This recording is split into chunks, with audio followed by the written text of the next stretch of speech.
And for more on this, Assistant of Foreign Affairs, Siddhant Sibbal is now joining us on the show. Siddhant, the second time the DGMOs of India and Pakistan have held that conversation.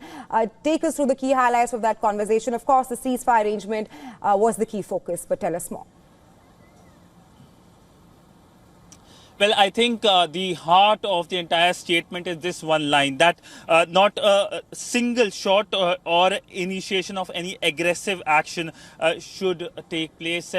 This is clearly the message from the Indian side. This is the second DGMO talks taking place in last 3 days. The first was on 10th Saturday at 3:30 p.m.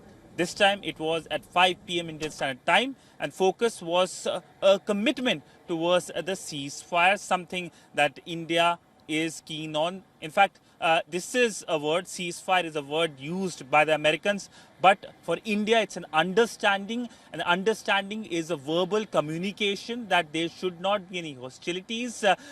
Agreement or a ceasefire is another way of saying that, but that is more technical in terms of usage of paper and having a signature. So this is the distinguishing point between the usage of word, but you'll hear both the words off and on depending on who you are speaking to. If you're speaking to the Indians, you will hear understanding. If you're speaking to the Pakistanis or the Americans, you will see the word ceasefire. But all in all, the message is that there should not be any hostilities.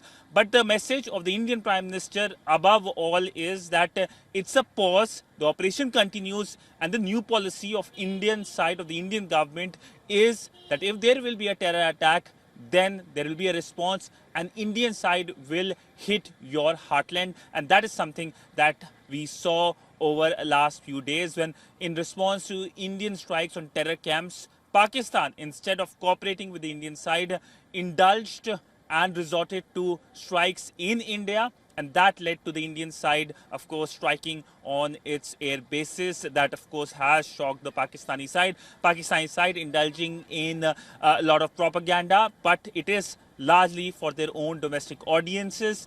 And this is something that they would like to continue at a time when the Pakistani army faces credibility crisis. Right, Siddhant, and just for viewers tuning into WION at this point of time, the DGMO talks between India and Pakistan, the second time that the DGMOs have spoken, has just taken place. And that's a statement coming out of the Indian Army that both the sides must not fire a single shot or initiate any aggressive action against each other.